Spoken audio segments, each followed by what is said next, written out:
तर आता आपण आळंदी मंदिराच्या समोर असणाऱ्या गणपती बाप्पाच्या मंदिरात आलोय. आज आहे अक्षय तृतीया आणि दिवसाची सुरुवात बाप्पांच्या दर्शनाने. वक्रतुंड महाकाय सूर्यकोटी समप्रभ निर्विघ्नं कुरु मे देव सर्व कार्येषु सर्वदा. गणपती बाप्पा मोरया, मंगलमूर्ती मोरया. नमस्कार, शुभ सकाळ, जय जय रामकृष्ण हरी. तर आता आपण आलो आहोत आळंदीमध्ये. थोड्याच दिवसात श्री संत ज्ञानेश्वर महाराजांचा 750वा जन्मोत्सव सोहळा सप्तशतकोत्तर सुवर्ण महोत्सव साजरा केला जाणार आहे. तर त्यासाठीची पूर्ण तयारी केलेली आहे. तुम्हाला मी पूर्णपणे दाखवतो, 1 मिनिट. तुम्ही बघू शकता, हा असा पूर्णपणे मोठा मंडप घातलेला आहे. थोड्याच दिवसामध्ये म्हणजे 3 तारखेपासून ह्या कार्यक्रमाला सुरुवात होणार आहे. बऱ्याच दिवसापासून ही तयारी चालू आहे. 3 मे पासून ते 10 मे पर्यंत हा सोहळा चालू राहणार आहे. या सोहळ्यामध्ये ग्रंथराज श्री ज्ञानेश्वरी पारायण सोहळा व अखंड हरिनाम सप्ताह चालू राहणार आहे.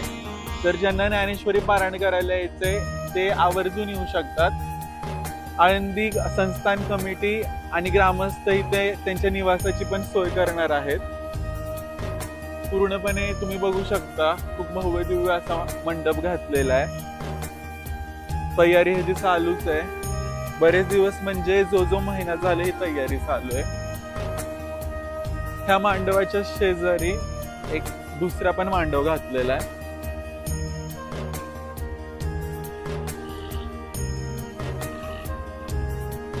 खूप भव्य आयोजन राहणार आहे. त्यामुळं 3 तारखेला जास्तीत जास्त प्रमाणामध्ये येण्याचा प्रयत्न करा. थोड्याच दिवसांमध्ये गजर कीर्तनामध्ये खूप सुंदर वातावरण राहणार आहे आळंदीमध्ये. तरी संधी अजिबात गमावू नका.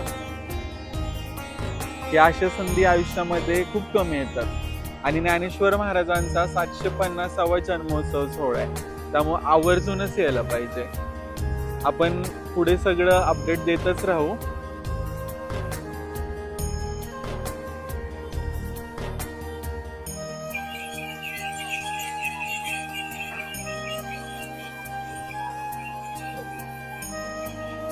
देवाच्या मंदिरासमोर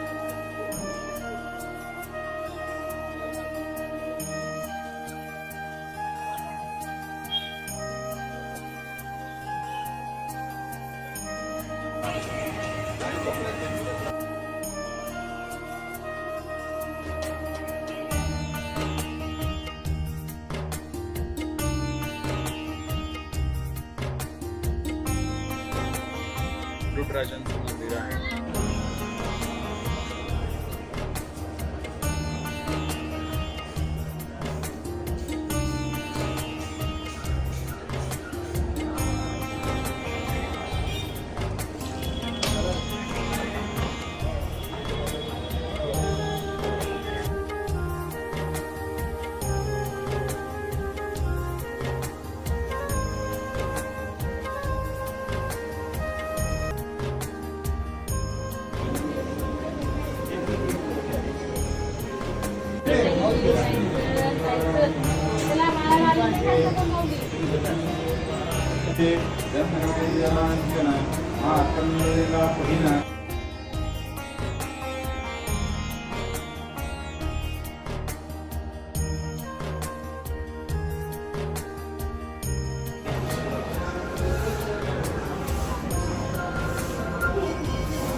योग या हरी साधनाचे सार नाममुक्ती गाता जनन माता जन्म घेणे बहुता सुकृती नरके लादला भक्तीने ना केला अधोगती बाप्य बाप्य बाजे कैसे नसरेचे कर्म नकली स्वामी हरे